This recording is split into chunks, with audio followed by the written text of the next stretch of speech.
3, presentasi segera kami buka. Assalamualaikum warahmatullahi wabarakatuh. Waalaikumsalam warahmatullahi wabarakatuh. Alhamdulillahirrabbilalamin. Wassalatu wassalamu ala asrofil anbiya'i wal mursalin wa ala alihi wa ashabihi wa rasulillahi ajmain. Amin. Puji syukur atas kehadiran Allah Subhanahu wa taala yang mana masih memberikan kita kesehatan, kesempatan sehingga kita dapat berkumpul di kelas yang kita cintai ini. Salawat dan salam tak lupa pula kita hadiahkan kepada Nabi besar kita, Nabi Muhammad SAW, yang mana telah membawa kita dari zaman kegelapan hingga ke zaman yang terang seperti saat ini. Yang saya hormati Ibu Misya selaku dosen mata kuliah Kemuhammadiyahan, dan yang saya sayangi teman-teman sekalian. Kenalkan saya Rekian Rian selaku moderator, dan teman saya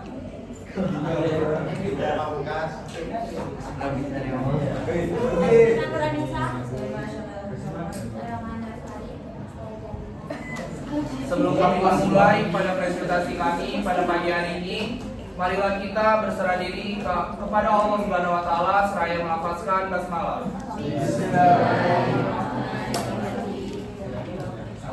Nah, yang pertama latar belakang. Salah satu alasan kaum wanita zaman ini ingin mempertahankan atau memperjuangkan halnya itu karena semacam asumsi yang menyatakan bahwa norma agama dianggap sebagai penengah atau seperti dinding bagi kemajuan. Agama sering disalahartikan bahwasanya kalau di dalam agama itu kodrat laki-laki lebih tinggi daripada kodrat perempuan. Nah, hal ini berangkat dari pemahaman yang salah terhadap agama. Padahal Islam sejak awal Islam ada di muka bumi ini telah menunjukkan komitmen yang besar untuk memberdayakan martabat wanita. Realitas wanita di zaman kontemporer ini secara umum terdapat cukup banyak nilai-nilai positif pada gerakan mereka. Hal ini disebabkan karena pintu pengetahuan yang dibukakan di hadapan mereka menjadikan mereka mampu berkreativitas pada banyak bidang ilmu dan menjadikan mereka mampu mewujudkan banyak hasil positif di bidang-bidang tertentu.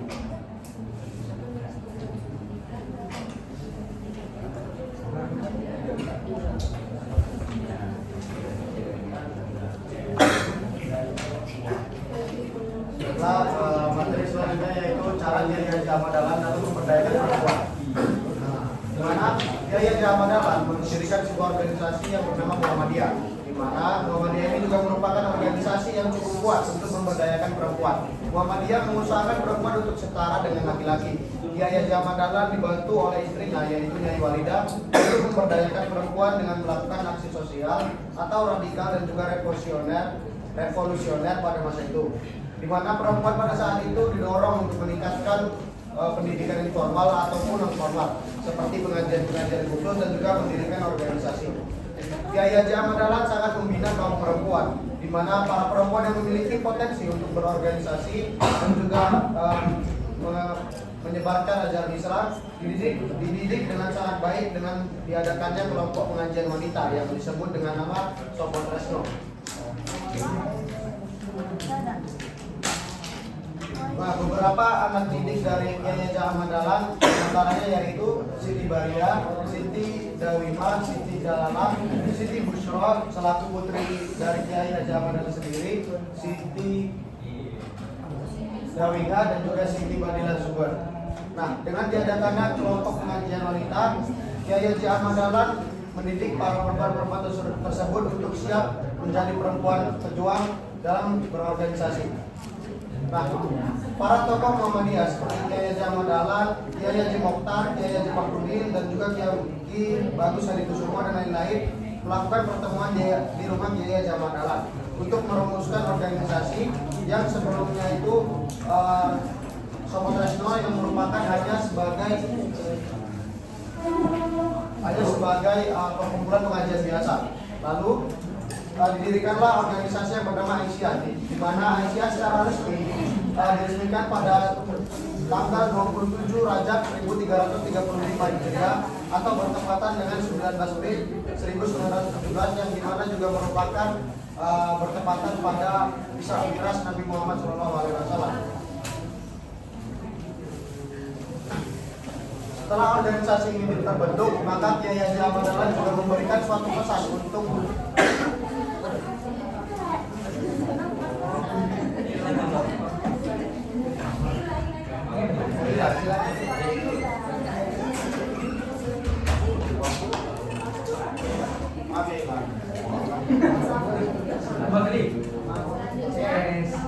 Organisasi ini sudah terbentuk, maka Kiai Haji Ahmad Dahlan memberikan suatu pesan untuk para penerus yang memperjuangkan Islam. Pesan itu berbunyi, yang pertama, dengan keikhlasan hati menunaikan tugasnya sebagai wanita Islam sesuai dengan bakat dan kecakapannya, yang menghendaki saling uji dan tidak mundur selangkah dan dicela.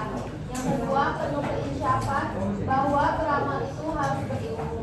Yang ketiga, jangan mengadakan alasan yang tidak dianggap sah oleh Allah Subhanahu wa taala hanya untuk menghindari suatu tugas yang diserahkan. Yang keempat, membulatkan tekad untuk membela kesucian agama Islam, dan yang terakhir, menjaga persaudaraan dan kesatuan kawan sekerja dan seperjuangan.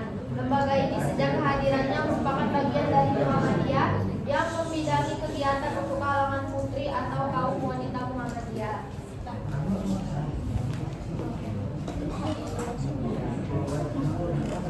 Baik, selanjutnya saya akan membahas mengenai kesetaraan gender dalam Muhammadiyah.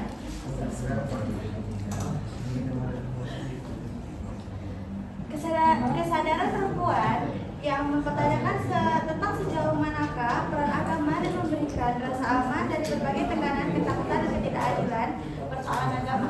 Perbedaan gender sesungguhnya tidaklah menjadi masalah selain tidak muncul suatu ketidakadilan dan diskriminasi, baik laki-laki dan perempuan. Ketidakadilan gender termanifestasikan dalam berbagai bentuk ketidakadilan, yakni marginalisasi, subordinasi atau apapun yang tidak penting, ada stereotipe, pemelahan negatif, violensa, kekerasan, beban kerja ganda atau dan sosialisasi ideologi nilai peran gender. Muhammadiyah sebagai organisasi Islam yang cukup besar dan berpengaruh di Indonesia. Di sisi lain, yang membuat Muhammadiyah untuk terbuka dan fleksibel terhadap unsur-unsur inovasi baru yang membawa maslahat, keterbukaan Kiai Haji Muhammad Dahlan yang beradaptasi terhadap pemikiran dan institusi yang berasal dari kolonial barat dan Rusia, seperti sistem pendidikan, kurikulum, pakaian, dan pancasila. Dengan berdiri Kiai Haji Muhammad Dahlan yang keras terhadap takdir dan keterbukaannya terhadap perubahan, menjadikan Muhammadiyah sebagai organisasi yang dinamis dan bisa menyesuaikan diri dengan perubahan, dengan sebuah yang kembali yang disebut bid'ah dan sikap taklid yang membelenggu umat pada hal-hal yang tidak bermanfaat. Pengukuran yang sederhana merupakan suatu contoh yang mengajarkan kepada umat Islam agar berhemat tanpa menghilangkan unsur-unsur yang diajarkan oleh Islam.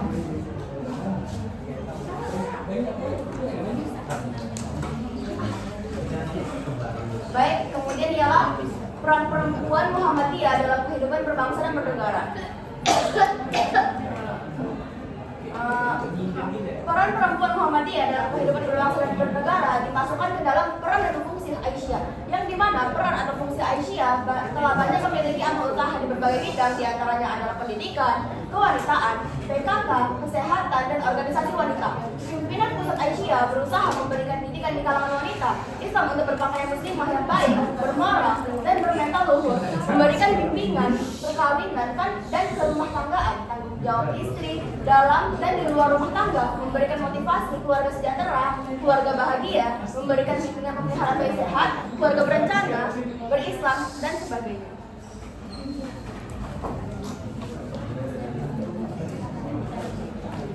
Nasyiatul Asyiyah memiliki peran yang bergerak dalam beberapa bidang dan organisasi seperti organisasi Islam Putri Islam, bidang keagamaan, kemasyarakatan, dan keputrian.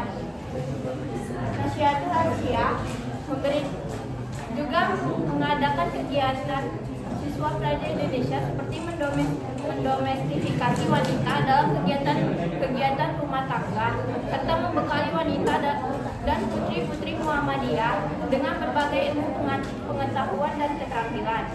Organisasi Nasyidul Aisyah juga mengadakan kegiatan tablik keluar kota dan kampung-kampung, mengadakan kursus administrasi, dan ikut memasyarakatkan organisasi Muhammadiyah. Kegiatan siswa praja wanita merupakan terobosan yang inovatif dalam melakukan emansipasi wanita di tengah kultur masyarakat feodal saat itu.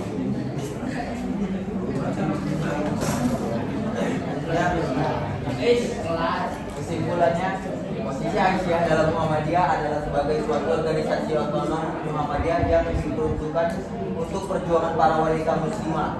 Karena lembaga ini adalah bagian dari organisasi Muhammadiyah, maka fungsi dari lembaga ini sebagai partner gerak langkah Muhammadiyah di masa asas dan tujuannya tidak terpisah dari induk persyarikatan.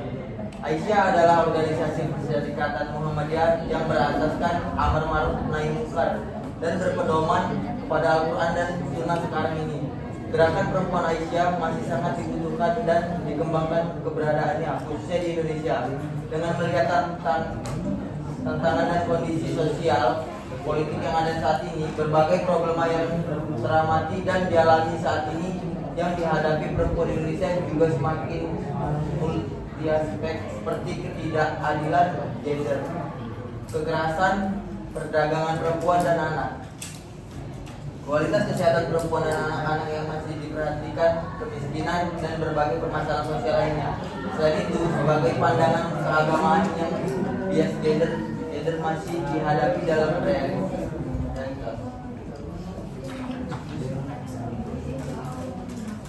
Baik, sekian presentasi dari kami. Kepada teman-teman yang ingin memberikan pertanyaan, saya batasi 3 orang.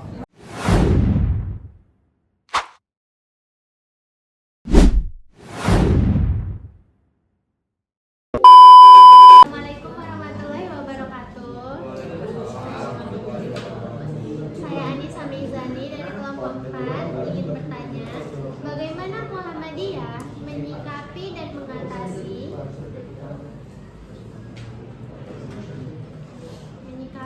mengatasi isu-isu gender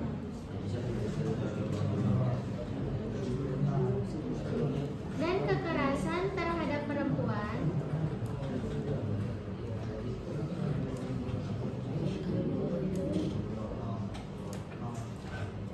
serta dalam konteks sosial dan budaya lokal. Terima kasih. Assalamualaikum warahmatullahi wabarakatuh. Saya Ismaida Septia Rahayu dari kelompok 1 ingin bertanya, bagaimana Muhammadiyah bekerja sama dengan pemerintah dan lembaga swasta untuk memperluas program pemberdayaan perempuan.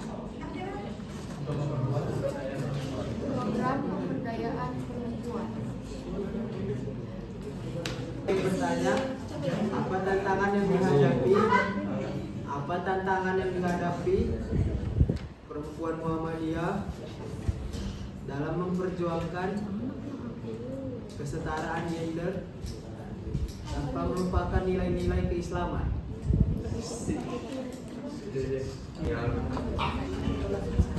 Assalamualaikum warahmatullahi wabarakatuh.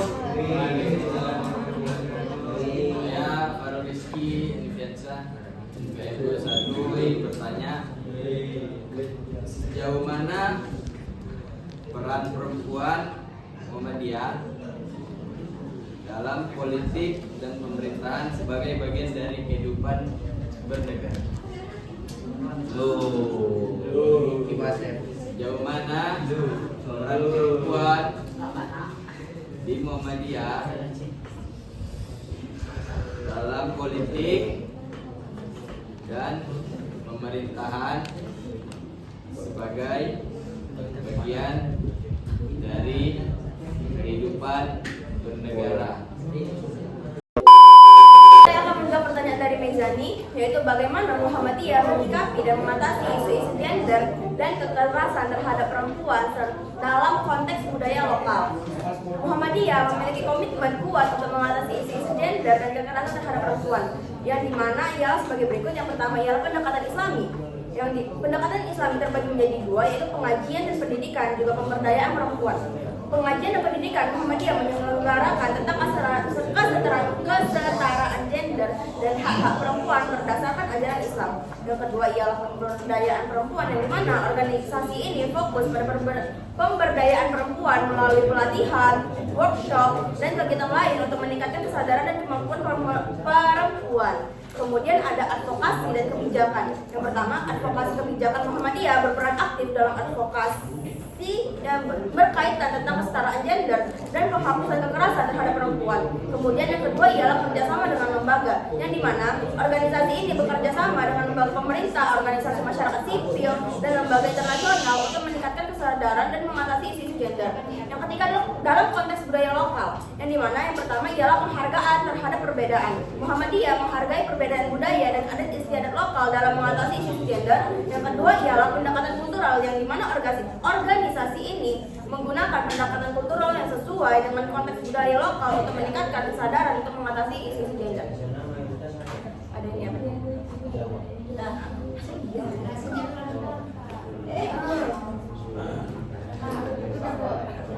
Saya akan menjawab pertanyaan dari Jaya. Pertanyaannya, bagaimana Muhammadiyah bekerjasama dengan pemerintah dan lembaga swasta untuk memperluas progres pemberdayaan perempuan. Nah, Muhammadiyah sendiri merupakan salah satu organisasi Islam terbesar di Indonesia, di mana Muhammadiyah telah melakukan kerjasama dengan pemerintah dan juga lembaga swasta untuk memperluas progres pemberdayaan perempuan melalui beberapa cara. Untuk progres kerjasama dengan pemerintah, diantaranya itu ada program pemberdayaan perempuan dan juga perlindungan anak atau P4A. Muhammadiyah bekerjasama dengan Kementerian Pemberdayaan Perempuan dan Perlindungan Anak untuk meningkatkan kesadaran dan juga kemampuan perempuan dalam menghadapi kekerasan dan juga diskriminasi. Yang kedua itu pendidikan dan juga pelatihan.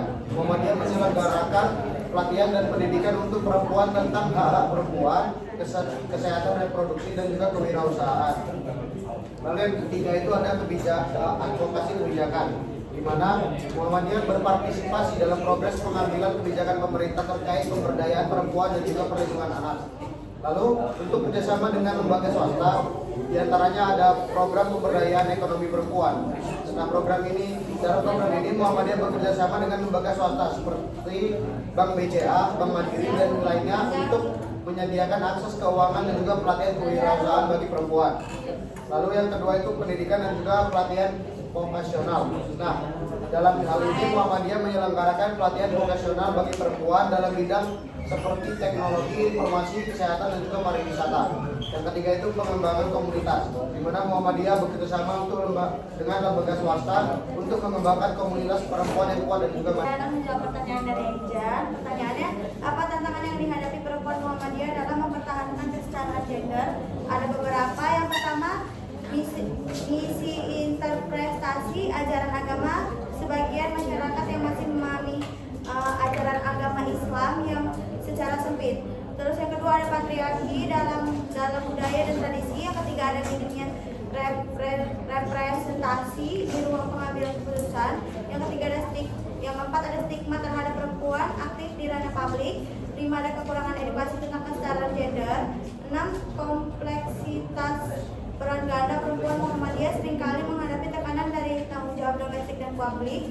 Yang ketujuh ada pengaruh arus globalisasi dan feminisme barat. Dan yang ke-8 ada akses terhadap pendidikan dan peluang ekonomi.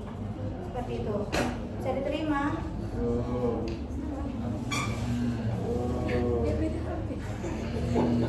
Bisa. Saya akan menjawab pertanyaan Farel.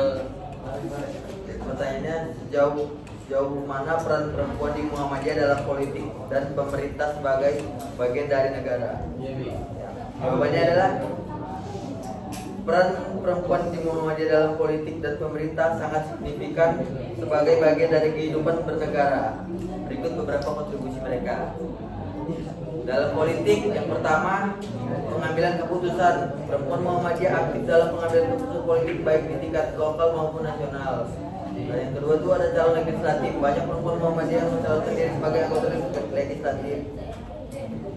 Ketiga, pembangunan dan kebijakan. Perempuan Muhammadiyah berkontribusi dalam mengembangkan kebijakan yang mendukung kesetaraan gender dan kesetaraan masyarakat. Di pemerintahan, pegawai negara. Perempuan Muhammadiyah bekerja sebagai pegawai negara memegang berbagai jabatan strategis. Yang kedua ada pemimpinan daerah. Beberapa perempuan Muhammadiyah menjabat sebagai kepala daerah atau wakil kepala daerah. Yang ketiga pengembangan program. Mereka berkontribusi dalam pengembangan program pemerintah untuk meningkatkan kesejahteraan masyarakat. Cukup ada banyak. Sekian dari presentasi kami. Terima kasih kepada teman-teman yang telah memperhatikan presentasi kami walaupun kalian gak memperhatikan. Dan terima kasih yang sudah berhadir hari ini. Mohon maaf bila ada kesalahan dan kekurangan kata-kata. Kepada Allah kami mohon ampun. Sebelum saya menutup, marilah kita bersyukur atas kehadiran Allah Subhanahu wa taala seraya melafazkan hamdalah. Billahi fisabilil haq fastabiqul khairat. Wassalamualaikum warahmatullahi wabarakatuh.